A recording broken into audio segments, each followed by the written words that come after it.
Déboucher sur une écriture théâtrale.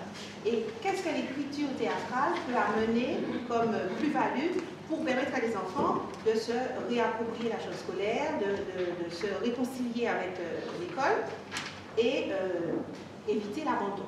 D'accord? Alors, donc, il faudrait peut-être, puisque c'est un groupe d'évaluation qui s'exprime, décliner ce que chacun des établissements qui devient un espace. Les objectifs du projet me semblent bons pour une fois dans ce projet. Vous allez voir les objectifs des autres. Parce qu'ils sont très importants. Cependant, tout ce que tu vois, les détails, doivent apparaître dans description synthétique et dans action. Là, c'est les actions que peu de projets ont réussi vraiment à détailler. Tu comprends la différence entre les objectifs parce qu'en fait, les objectifs d'un projet, vous allez voir ça. Un cartable numérique pour tous. Les cyclistes, là, vous êtes bavardes. Donc, on a réfléchi au fond à pouvoir solliciter pour équiper l'établissement de cartable numérique pour tous les élèves. Donc, on a pensé au FEDER, l'axe toit, au T2, améliorer l'éthique. Parfait, oui. Au FSE également, si on peut... On va voir. Moi, personnellement, je n'ai trouvé que le FEDER, mais ça peut se défendre. Donc, vous avez trouvé quel FSE? FSE axe 4 au T10, lutter contre l'abandon scolaire, l'enseignement de qualité pour tous. Voilà, et on pourrait le mettre dans quelles conditions, d'après vous? Parce qu'on peut toujours, à condition d'introduire vraiment un axe majeur dans ce projet concernant le décrochage scolaire, parce que l'axe 4, c'est lutter contre l'abandon scolaire, enseignement de qualité pour tous. Si on n'a pas un axe majeur dans le projet qui concerne le décrochage scolaire, ce n'est pas la peine que vous essayez de le déposer dans cet axe-là. Ça fait apparaître dans les objectifs. Exactement. Okay. Et on a aussi pensé, toujours au FSE, axe 2, au T10, investir dans les compétences d'éducation, formation tout au long de la vie. On a pensé à la formation des élèves, mais aussi des enseignants, pour l'utilisation des outils informatiques. D'accord. À ce moment-là, pareil, l'objectif du projet, c'est pas avoir des cartables numériques pour tous. Ça, vous oubliez, et donc c'est plus comme ça que ça s'appelle. Avoir des cartables numériques, ça devient un accessoire. Vous comprenez? L'objectif principal doit s'inscrire dans cette axe. Maintenant, quels sont les manquements du projet? Alors, on avait pensé aux partenaires. Donc, les partenaires cités, c'était le médecin scolaire, la communauté éducative, l'association de parents d'élèves, le monde de l'édition, le gestionnaire. On avait pensé également aux entreprises informatiques, liées aux outils informatiques, pour avoir des prix, des tarifs intéressants, avantageux, et aussi assurer la maintenance des outils matériels. Et comme autre partenaire, le conseil régional d'équipement scolaire. D'accord. On a également pensé à... Enfin, on a une petite réflexion sur le fait que le cartable numérique serait un don, donc donné aux élèves à vie, voilà. Ou bien si ça restait dans l'établissement. Donc... Est-ce que déjà le but, j'ai une question à vous poser à tous. Un cartable numérique pour tous. Est-ce que vous avez l'impression que c'est... D'abord, je pose la question aux haltérophiles. Est-ce que vous avez eu l'impression que c'était vraiment un cartable numérique pour tous dans ce projet? C'est que vous n'avez pas bien lu la fiche de projet. Parce que si on regarde ici, public visé, classe en début de cycle. Donc ce n'est pas du tout pour tous. Il est très important, vraiment, et ça j'ai remarqué dans toutes les fiches de projet, vous n'êtes pas assez précis au niveau du site. Parce que le deal est pas très parlant. C'était, pour ceux qui... D'accord. Donc, Claire, moi. oui, mais parce que vous l'avez écrit vous-même. Non, pas du tout. Non. Moi, c'était ton projet de robot. Ah, d'accord. Et j'ai déjà la suite. Voilà, c'est la création de mini-entreprises et d'associations dans divers établissements. Oui. Voilà, parce que dans la description, évidemment, il y a l'utilisation d'un blog par les élèves. Donc, on a proposé Axe 3 OT2 pour améliorer les TIS, donc avoir du matériel. Donc, Je vous rassure tout de suite, ça ne va pas marcher, puisqu'ici, on sent bien que c'est du FSE, c'est des ressources humaines, puisque ici, description synthétique du projet, je vous lis. 1. En Martinique, séminaire, atelier de langue avec comme objectif d'être capable de se présenter et présenter son île dans le pays d'accueil, recherche sur le pays d'accueil et tenue de blog. Dans le pays d'accueil, donc ça c'est sûr, c'est ce projet-là, préparer les jeunes pour la mobilité à l'étranger. L'activité, comme il s'agit de préparer les jeunes pour la mobilité à l'étranger, il s'agit du FSE, Conseil régional, axe 2. Je vais l'encadrer pour vous, puisque justement, vous n'avez pas eu l'opportunité de l'encadrer. Axe 2, anticiper et accompagner les mutations. OT8, emploi et mobilité professionnelle. Et objectif spécifique 1, emploi jeune. Action rapprocher les jeunes du monde de l'entreprise. Parce qu'en fait, la mobilité à l'étranger, on l'utilise souvent pour justement des stages en entreprise, pour connaître comment s'expatrier, etc. Donc on peut l'encadrer. Je reviens à l'évaluation. Donc l'évaluation, c'est une partie du projet qui est vraiment prise en compte partout. À Erasmus+, au FSE, FEDER, peu importe où vous déposez un projet. voilà, et donc le voyage également qui est prévu dans ce projet, on s'est demandé donc dans quel contexte, pourquoi faire ce voyage, parce qu'on peut très bien échanger avec un partenaire par e-twinning ou Et quelle est la thématique? voilà.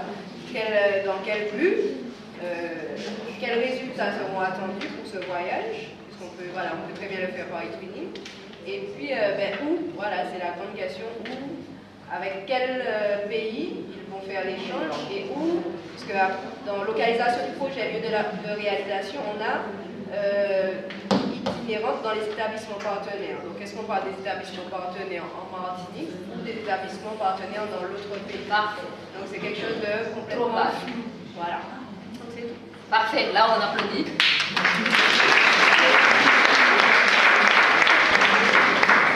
Oui, alors le projet s'intitule Ton projet, ton rebond. Et donc c'est un projet qui s'articule autour Du prévenir le décrochage scolaire par le sport. C'est ça. Je vous rassure, c'est pas marqué, mais c'était ça l'objectif. Donc on va dans un premier temps parler des axes sur lesquels on s'est appuyé pour obtenir des fonds. Donc on a pensé au FSE axe 4, au T10, qui justement est en plein dans la lutte contre le décrochage scolaire. Parfait. Et ensuite on a pensé au FSE-CR, au T10. Oui, parce que le projet il s'adresse aux élèves, il ne s'adresse pas au personnel. D'accord. C'est prévenir le décrochage scolaire par le sport. Oui, mais c'est des élèves de former. Ce sont des élèves qui vont tutorer d'autres élèves. D'accord. Donc il faut qu'ils soient formés. Voilà. Formés, d'accord. Formés par ce type de personnes. Oui, mais on ne peut pas baser un projet sur seulement une partie des formateurs. On peut baser un projet pour obtenir des financements sur le cœur du projet, c'est-à-dire sur les jeunes. Si c'était les élèves qui étaient des employés, là oui. Priorité, puisque ça C'était ça. Donc il ne faut pas aller chercher midi à 14h quand vous êtes sur un axe aussi clair de décrochage scolaire. C'est là que vous avez le plus de chances d'obtenir des fonds. Oui. Il ne faut pas aller chercher ailleurs. Vous allez là. Alors, au niveau des critiques, donc d'abord l'intitulé du projet, ton rebond, donc c'est un titre qui est très sympathique parce que bon, il y a un jeu de mots sur le rebond. Parce que je ne vous ai pas dit, mais c'est par le biais du sport. Lutter contre le décrochage scolaire par le biais du sport, notamment le basket. Donc il y avait un petit jeu de mots assez intéressant. Donc les résultats attendus, c'est ce que je viens de lire, développer la responsabilisation et tout ça. D'accord. Qu'est-ce que vous disiez par rapport au stage de blanc, Alors nous, on s'est demandé quel type d'activité ils auraient mis en place pour arriver voilà, à... par exemple, ici, stage de 5 jours. stage de 5 jours, 3 plus 2 jours de tournoi suivi de 2 séquences d'auto-évaluation. C'est une activité très claire, mais quel type de stage? C'est ça qui manque, le corps même du... Parce que sinon, c'est très bien décrit. Il faut écrire comme ça, mais il faut dire quel type de stage. Je sais pas moi, stage de foot, stage de basket, stage de méthodologie, stage de... Vous comprenez? Donc il faut préciser. C'est dommage sur un tel... la technicité sur les vols, si le fond était rajouté. Comme dans d'autres, le fond était bien expliqué, mais pas la forme. Et là, manque complètement le calendrier. Oui, aucune idée quand ça se passe bien. Mais attention, quand vous restreignez trop les publics visés, ensuite ça va vous restreindre au niveau de votre projet. Et c'est dommage de ne pas pouvoir, donc d'obtenir les fonds, et après ne pas pouvoir les utiliser parce que vous êtes restreint au niveau du public. Non, on a ajouté, si vous voulez, un élément, parce que oui. Vous avez mis marqué absentéiste, ceux qui ont des mauvais résultats et tout, on s'est dit qu'on pourrait en plus penser à ces élèves. Oui, je vous lis exactement ce que c'était écrit. Public visé, détection, absentéisme, mauvais résultat. Détection. Donc là, on ne parle pas de public visé. Le public visé, c'est les élèves trop absents ou voilà, ça, là c'est précis.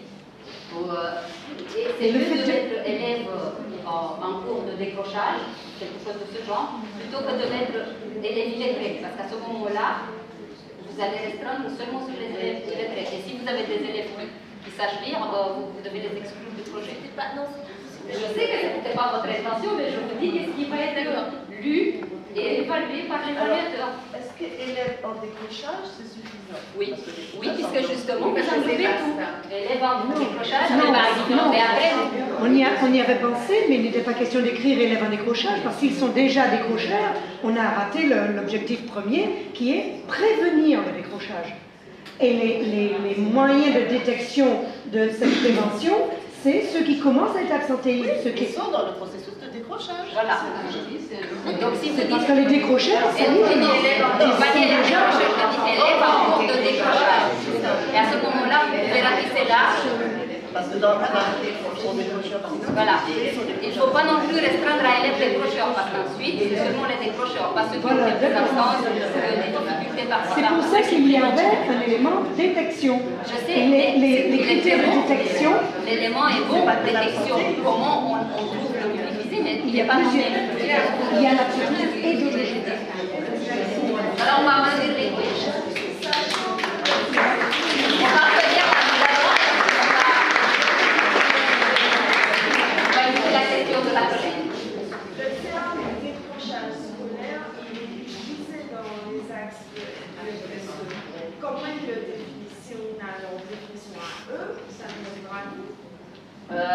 c'est précisé dans la fiche. En fait. Voilà, c'est précisé dans la fiche. Et nous, ici en Martinique, on a la chance que c'est pas séparé.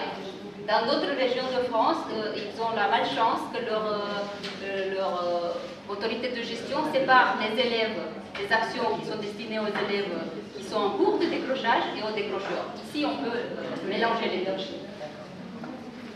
Voire même, c'est encore pire. Dans certaines régions de France, où on a le conseil régional qui traite les décrocheurs et puis l'État ceux qui sont en cours de décrochage. Et alors là, je peux vous dire qu'ils ne peuvent même pas déposer des projets, les pauvres.